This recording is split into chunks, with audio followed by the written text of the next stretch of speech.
ಭೂಮಿ ತಾಯಿ ಇದ್ದಾಗೆ ಎಲ್ಲ ತರ ಜೀವನ ಸಾಗಿಸ್ಬೇಕಾದ್ರೆ ಬಹಳ ಕಷ್ಟ.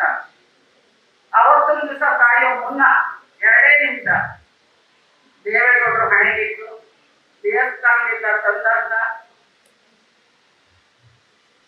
ಪ್ರಸಾದವನ್ನ ಹಣೆ ಕುಂಕುಮ ಇಟ್ಟು ಚಪ್ಪಲಿ ಕಾಳು ಹಾಕೊಳ್ದಲೆ ಮಗಳ ಕೈಗೆ ಕೊಡ್ದಲೆ ಈ ಚಪ್ಪಲಿ ಹಾಕಿದೀಯ ಕೊಡಲ್ಲ ಅಂತೇಳಿ ಕುಂಕುಮ ಇಟ್ಟು ಹೂ ಮಟ್ಟಿ ಕೈಯ ಹಿಡ್ಕೊಂಡಿದ್ದಾಗಲೇ ಅವ್ರ ಪ್ರಾಣ ಹೋಯ್ತು. ಎಷ್ಟೇ ರೀತಿ ಸೌಭಾಗ್ಯ ಬರುತ್ತೆ. ಅದು ಮುತ್ತೈದೆ ತಾವು ಅವ್ರಿಗೆ 86 ವರ್ಷ, ಅವ್ರಿಗೆ 94 ವರ್ಷ. ಆ ತರ ಚೆನ್ನಮ್ಮನ ಹಾದಿಗೆ ನೋಡೋಣ ಅಟ್ಲೀಸ್ಟ್ ಒಂದು 25% ಆದ್ರೂ ಮಹಿಳೆಯರು ಜಾಗೃತಿ ವಹಿಸ್ತಾರೆ.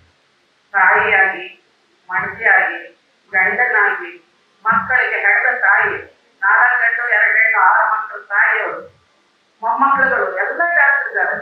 ಅವ್ರು ಒಂದಿನ ದಿವಸ ರಾಜಕಾರಣ ಸಭೆಗೆ ಬರ್ಲಿಲ್ಲ, ಒಂದಿನ ವಿಧಾನಸೌಧಕ್ಕೆ ಬರ್ಲಿಲ್ಲ, ಒಂದಿವಸ ಅವರು ಪಬ್ಲಿಕ್ ಫಂಕ್ಷನ್ ಬರ್ಲಿಲ್ಲ ಅಂತ ತಾಯಿಯನ್ನ ಇವತ್ತು ನಾವು ನೆನೆದು ಮುಕ್ತರಾಗಬೇಕು. ಈ ಸಭೆ ಚಪ್ಪಾಳೆ ಹಾಕೋದೇ ಆಗಲಿ, ಜೈಕಾರ ಹಾಕೋದೇ ಆಗಲಿ ಅಲ್ಲ. ಇದು ದುಃಖ ತಪ್ಪ ಸಭೆ, ಸಂತಾಪ ಸಭೆ.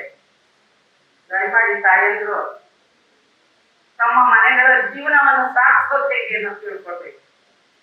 ಇವತ್ತಿನ ಕಡೆ ಈ ಕಾಲದಲ್ಲಿ ಹೇಗಿದೆ ಗೊತ್ತಾ? ಒಂದು ವಚನದಲ್ಲಿ ಹೇಳ್ತಾರೆ, ಮಗಳು ಅಮೆರಿಕಾದಲ್ಲಿ, ತಂದೆ ತಾಯಿ ವೃದ್ಧಾಶ್ರಮದಲ್ಲಿ, ಆಸ್ತಿ ಪತ್ರವನ್ನು ಕಂಡಾಗ ಮಕ್ಕಳಿಗೆ ನಗು ಬರುತ್ತದೆ ಅಂತ ಕಲಿಯುಗ. ಸತ್ಯುಗದ ಈಗ ಅಲ್ಲ ಇದು.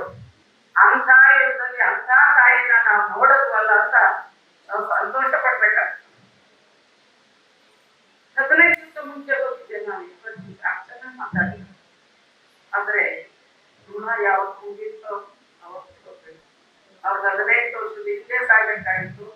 ಇಷ್ಟು ವರ್ಷ ದೇವೇಗೌಡರ ಜೊತೆ ಸಂಸಾರ ಮಾಡಿ ಭಗವಂತ ಅವ್ರಿಗೆ, ದೇವೇಗೌಡರಿಗೆ, ಮಕ್ಕಳಿಗೆ, ಅಳಿಗೆ, ಮೊಮ್ಮಕ್ಕಳಿಗೆಲ್ಲ ಮನಸ್ಸಿಗೆ ನೆಮ್ಮದಿ ಕೊಡ್ಲಿ ಅಂತ ಆ ಶಿವನಲ್ಲಿ, ಚಾಮುಂಡೇಶ್ವರಿ ಪ್ರಾರ್ಥನೆ ಮಾಡ್ತಾ ನಿಮ್ಮೆಲ್ಲರಿಗೂ ವಂದನೆ ಸಲ್ಲಿಸ್ತೇನೆ.